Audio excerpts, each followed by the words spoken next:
Հակոբ 4-րդ Ջուղայեցին է հենց այն կաթողիկոսը, ում օրոք դրվում է երկու կարևոր գործընթացի սկիզբ։ Մեկը հայկական տպագրության վերազարթոնքներ լրիվ նոր մակարդակի վրա դնելը, որ նա կազմակերպում է, հենց նա էր կանգնած, օրինակ ոսկան երևանցու գործնեության հետևում, նա է կազմակերպում ամբողջ այդ գործընթացը, որ Ամստերդամում հիմնադրվի տպարան եւ այդտեղ հետագայում տպագրվում է առաջին հայերեն տպագիր Աստվածաշունչը։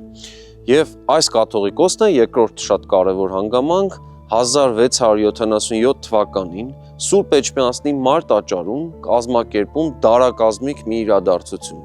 Այստեղ հավաքվում են տվյալ ժամանակաշրջանի հայկական էլիտայի 3 շերտերը։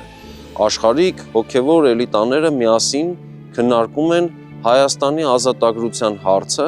գործնական հիմքի վրա դնելու այս օրակարգը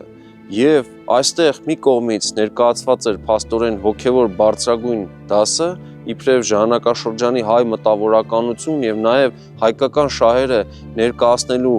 լեգիտիմ ինստիտուցիոնալ լեգիտիմություն ունեցող բնականաբար խավ եւ երկրորդը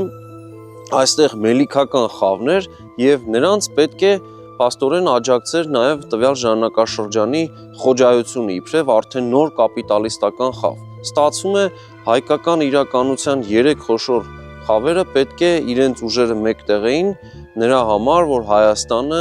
նորից ունենար թագավորություն։ Ստացվում է, որ արդեն հերթական անգամ այն գաղափարը, որ Ստեփանոս Օրբելյանը ժամանակին ներկայացրել էր, Մարտ տաճարի եւ Մայրաթոր Սուրբ Էջմիածնի պարագայում իրականություն է դառնում։